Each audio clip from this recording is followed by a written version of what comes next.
Daredevil is officially back.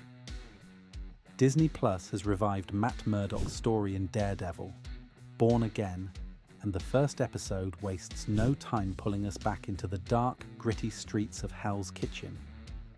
But with shocking deaths, new alliances, and Wilson Fisk's rise to power, this reboot is setting up to be Marvel's most intense series yet. Let's break down episode 1, including how Foggy's devastating death shakes up everything moving forward. If you're new here, make sure to hit that subscribe button so you don't miss any Daredevil recaps, reviews, or Marvel breakdowns. The return of Daredevil. After years away, Matt Murdock is trying to rebuild his life, but trouble never stays far from Daredevil. The episode opens with Matt grappling with his Catholic guilt, haunted by the choices he's made. The visuals perfectly capture Matt's fractured mental state: dimly lit apartments, sleepless nights, and the constant sound of the city weighing on him. He's been trying to live life as a lawyer again, but Hell's Kitchen always finds a way to pull him back in. Karen and Foggy are still by his side, but there's a sense of distance between them. The weight of everything they've been through, from Fisk's reign to the events of Midland Circle, hangs heavy in the air. Matt's internal struggle is one of the episode's strongest elements. He's trying to convince himself that Daredevil is behind him, but his instincts won't let him walk away. And when rumours surface that Fisk might be getting out of prison, the tension in the air becomes almost unbearable. Foggy's death. The most shocking moment. The biggest gut punch of the premiere comes when Foggy Nelson is brutally murdered by Dex, the unhinged Bullseye. The scene starts out so innocent, with Foggy and Karen sharing a quiet moment outside Josie's bar, talking about trying to rebuild their lives. But then, bang! A sniper shot shatters the moment, hitting Foggy square in the chest. The camera lingers on Karen's horrified reaction as she desperately tries to stop the bleeding. The show doesn't shy away from the brutality, the blood, the panic, the sheer helplessness of the moment. It's a devastating death that feels personal, not just for Matt, but for the entire audience. Foggy has always been the heart of the show, the moral compass keeping Matt from going too far. His death marks a turning point, pushing Matt dangerously close to the edge. The rooftop fight between Matt and Dex that follows is one of the best action sequences in the series so far. The choreography is brutal, raw, and emotional. Every punch fueled by Matt's grief and rage. He comes so close to killing Dex, but in a powerful moment, he holds back, just like he did with Fisk in the original series finale. But the damage is already done.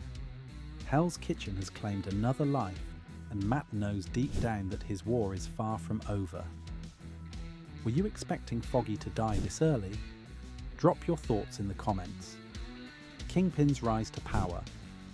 Wilson Fisk is back, and more powerful than ever. After manipulating his way out of prison, Fisk wastes no time re-establishing himself as the most dangerous man in New York. But this time, he's not operating from the shadows. He's running for mayor. His campaign slogan, "Fisk can fix it," might sound like empty political propaganda, but with Vanessa pulling strings behind the scenes, Fisk's rise feels inevitable.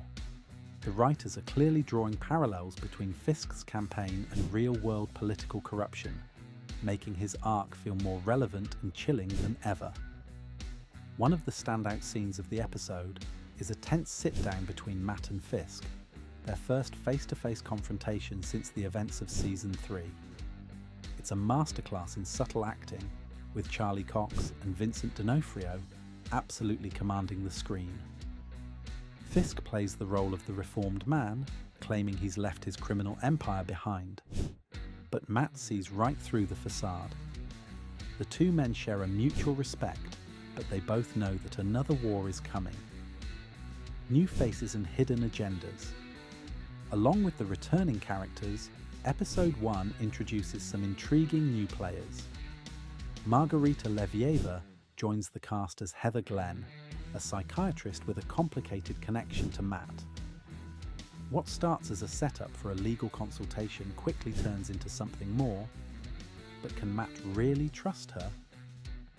Heather feels like she's being positioned as a new love interest, but there's definitely more to her story. Her introduction adds a fresh dynamic to the series, someone who can challenge Matt in ways we haven't seen before. We also meet Daniel Blake, played by Michael Gandolfini, an eager young staffer working on Fisk's campaign.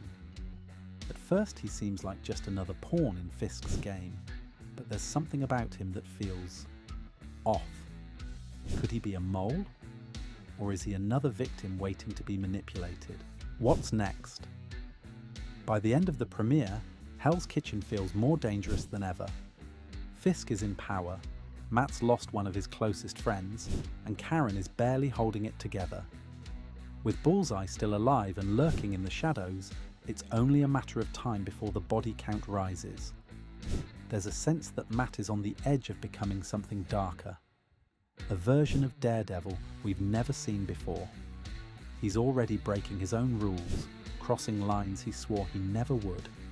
The question is, how far will he go before there's nothing left of Matt Murdock? What did you think of Daredevil, Born Again's premiere? Are you ready to see Matt take on Fisk again?